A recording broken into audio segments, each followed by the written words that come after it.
Hi, this is Drew Bennett from benspark.com, and I'm here with Eva for another episode of Read to Me Dad Reviews. And today we're going to review the Barefoot Book of Dance Stories. Now, Eva, you take dance lessons, right? What lessons do you take? Dancing class. What type of dancing? Dance production. Dance productions, yes, that's the way you go. But what kind of dance do you do? What kind of shoes do you wear? Tap shoes and ballet. Tap and ballet. Well, that is wonderful. And I got you this book for because you are big into dancing. You like dancing, and this, like all different collections of Barefoot books, has stories from all over the world. So we have a story here from Germany called "The 12 Dancing Princesses." We have one from Japan called "The Robe of Feathers." And that's the one we're going to read today.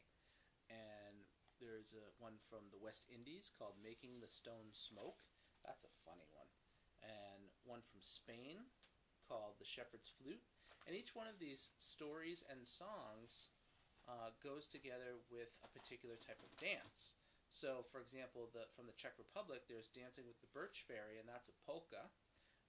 Egypt, when the goddess dances, is belly dancing. From Scotland, there's Tam O'Shanter, which is Scottish reels. From Mali, there's a Malian dance, the little bird who went dancing. And these are just that's what it's called, the little bird who went dancing. And the one from Germany is a waltz, and the one from Japan, and I'm not sure if I'm saying it right, but it is the no dancing, Noh. The oldest form of storytelling theater in the world, dating back to the court performances in 14th century Japan. No actors are traditionally male and wear carved wooden masks for both male and female roles. Wow, that's interesting.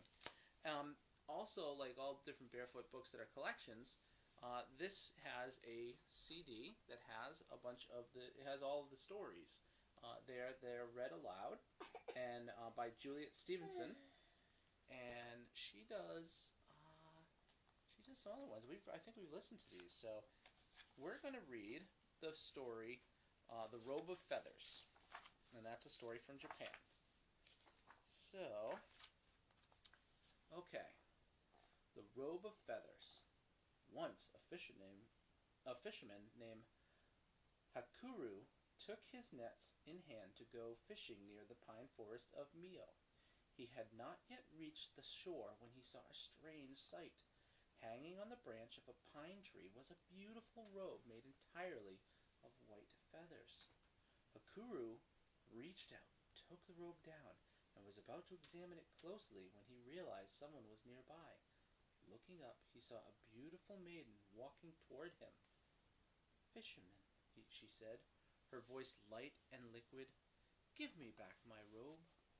He shook his head. "Your robe, lady?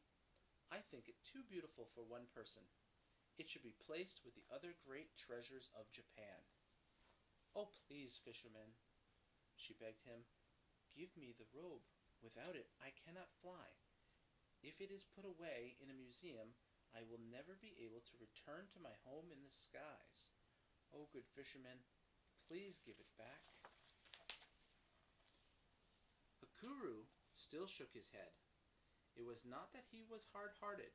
He truly believed the magnificent robe belonged to all the Japanese people. But the maiden could not stop begging for the return of her robe. "Would you take my skin, fisherman? Would you steal my wings? Without the robe I am bound to the earth even as you are." She stood before him, wringing her hands. Hakuru did not quite understand what it was he held. Was the robe more than just a beautiful object? Could it be magic as well? His heart began to soften.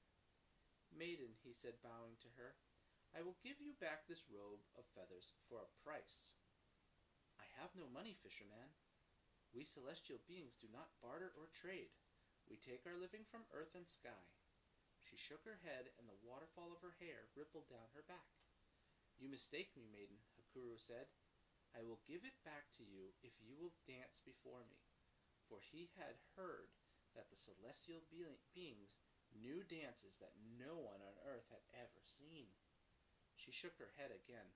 but there was a smile on her face. "One dance, fisherman?" He bowed again, this time very low, knowing that the gods did not reward greed. "Only one." She took a step back and said, "I will do a dance for you that makes the palace of the moon turn around." But she paused. Hakuru glanced up at her. But I cannot dance without my feather robe." This time it was Hakuru who shook his head. "No, once I give you the robe, you will fly away." The maiden stamped her foot. Her face, so beautiful, became almost ugly with anger. "You mortals may make pledges that you break, but we do no such thing in the heavens. I have said I will dance in return for the robe, and so I shall do." Her voice was low, but nevertheless Hakuru shook with fear and shame. He held out the robe, and the white feathers glistened in the sunlight. The maiden took the robe and ran her hand down the feathers as if to calm them, or like a bird preening itself. Then she took a koto from under the garment, and Hakuru was astonished, for there had been no such instrument there a moment before. With a quick movement of hand and shoulder, the maiden donned the white feather robe, then struck the strings of the koto, after which it began to play all by itself. At that, the maiden started to dance, her movements languorous and pure, and as she danced she sang of her home high up in the moon. The song told of the walls of the palace that were fashioned with a jade axe. It spoke of 30 kings of the moon, 15 in white robes who ruled when the moon was full, and 15 in black who ruled when the moon waned. Hakuru's eyes filled with tears as the maiden danced, for he had never seen anything so beautiful. Then the maiden turned around 3 times and blessed the islands of Japan, saying, "Like the pearls of a fine necklace, they shall ever increase in their worth." Okay? Hakuru was about to thank her when he saw that the maiden was no longer on the sand. Having fulfilled her promise to give him one dance, she was now walking on the air as if on invisible steps. Higher and higher she went, past the pine trees of Mio, past the floating islands, over the mountain of Ashitaka, the high peak of Fuji.